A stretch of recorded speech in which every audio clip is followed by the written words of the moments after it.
First, got to apologize for pinch hitting for Mike Joy here, so bear with me. I first want to congratulate the 2025 New England Auto Races Hall of Fame inductees, such an astounding group of people. It's such an honor for me to be standing here in front of so many of my racing idols to introduce Barry Kuhnel. I remember walking out of the Thompson 300 as a kid and having my favorite driver, Kenny Bouchard, walk up to me and take my Talma Construction Ted Marsh Racing number 55 modified hat off my head to autograph. And from there, I was hooked. I began in 1986 helping Mike Stefanik prepare his race cars. And at Stafford, I soon began to notice a weight number 71 modified that was always fast, always up front, and was always there at the end of the race. Curiosity led me to ask Michael about this small team that was so competitive. And he said, well, they have a good driver, they have Hutter Motors, and the crew chief is Barry Kuhnel. And he is one of the best there is out there. And that was my introduction to Mr. Barry Kuhnel. Working at Casella Speed, one of the perks I had was listening to stories from Barry when he used to call for parts. From partying with Richie Evans after the races, in the parking lot of Riverside Park, to how great Mike Stefanik was behind the wheel, to how calm, cool, and collective Tony Hirschman was. Another story that I always got a kick out of was when he told Teddy Christopher over the radio that if he hit one more thing on the track, he was going to NASCAR and have him black flagged. Affectionately dubbed Sarge by the late Richie Evans, Barry has had a tremendous impact on many of New England's finest racers. Barry won races up and down the East Coast. His success was seen in huge wins at Martinsville, Virginia, Nazareth, Pennsylvania, Flemington Speedway in New Jersey, New Hampshire Motor Speedway, and countless numbers of racetracks in between. Barry worked closely with 4, and as of today 5, New England Auto Racing Hall of Fame drivers. Through Barry's many achievements and successes, he was never one to bask in the limelight. Instead, he could be found mentally preparing for the next race. Barry actually spent time in the driver's seat while drag racing. He began his foray into racing while building engines and helping local West Springfield, Mass racers. Eventually, in 1974, he began working with Bob Palvareri. While working with Bob, the two were able to win races and championships at Riverside Park. And who can forget the photo finish at the 1981 Stafford Spring Sizzler, where Barry led Bob to a dramatic finish, beating Richie Evans in a history-making upset win. Barry met with more success with near member John Rosati in the Southwick Motor Sales number 71 in 1985 and 1986.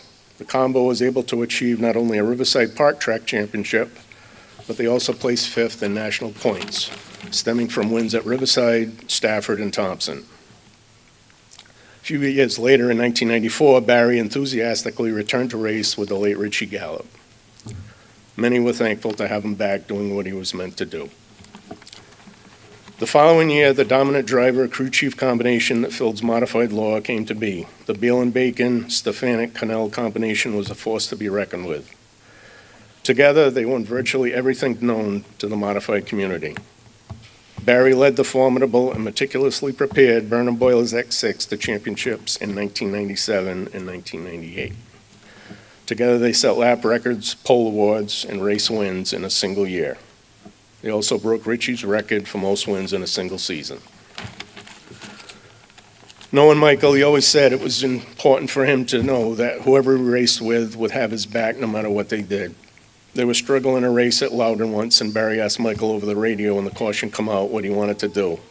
Michael responded, "How about we disconnect the sway bar?" Something you don't normally do. Barry responded, "Okay, if that's what you want to do, we'll do it." Then and there, knew Michael Barry had his back. They were truly a team, and their trust and admiration for each other was mutual. Barry could fix anything. Once, after bending a valve, after a practice crash, Barry come up with a tool, or a gadget, as he called it, to straighten that titanium valve well enough to win another race at Loudon.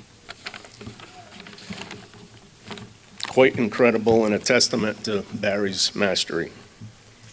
Barry teamed with car owner Gary Creddy in 1999, winning another modified tour championship with another legend, Tony Hirschman. This gave Barry his third consecutive tour championship. In 2001, Barry joined the Superfun team of Mystique Motorsports with driver and near member Ted Christopher.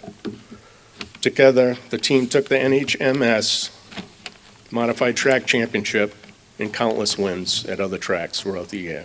Going into the last race of the season, the team was leading the Modified Tour points with a championship at their fingertips. Unfortunately, the team finished second in points due to Ted crashing out early in the race. Sarge let Ted know in no uncertain terms of his disappointment. Then in 2006, Barry joined Flamingo Motorsports, the number 16 modified with Sly Zabin, to help Michael achieve his 7th NASCAR Whelen Modified Tour Championship. Barry also helped start a young Joey Logano's career when running a modified at New Smyrna, as well as fielding a car for Tony Stewart at Thompson Speedway. After Barry's retirement from racing, he can be found spending time in his garage, working on and helping friends and others on their classic cars and hot rods. Barry's exquisite craftsmanship can also be seen in Bob Palvareri's trophy room in his home. At Bob's request, Barry built a magnificent and unique lengthways car virtually coming out of the wall. It's made to spec with actual modified parts. Talk about talent. Barry is an absolute craftsman, a brilliant and passionate man, driven by perfection that could make anything go fast. Laura, even that armored tank he was going to build you to race would have won a ton of races.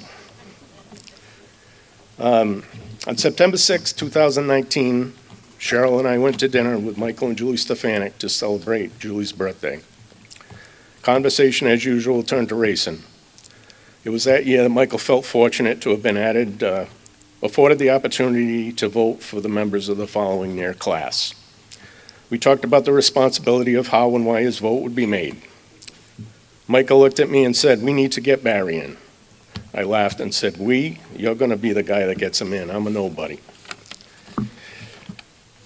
Michael cemented the fact that getting Barry in would be our next project. Just 9 days later, Michael died in an airplane crash. That conversation stuck with me. I'm certain today Michael is quite happy and pleased for our friend. And with that, here I am, the nobody who is honored to introduce Barry Kuhnel as a 2025 New England Auto Races Hall of Fame inductee. Come on up, Sarge. Hi, everybody. First, I'd like to thank a couple people. I'd like to thank NEAR for this great honor. I really appreciate it. I would like to congratulate all the inductees this year's class.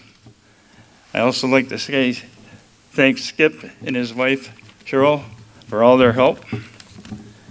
Now, why am I here? As a crew chief, a chassis builder, or mechanic? I don't know. I think I'm going to come in for a surrounder. What the hell does that mean? Let me see if I can explain it. I'm going to start with the list of drivers that I've had. Bob Palvari, John Rosati, Richie Gallup, and I really got to thank his family for getting me back into racing.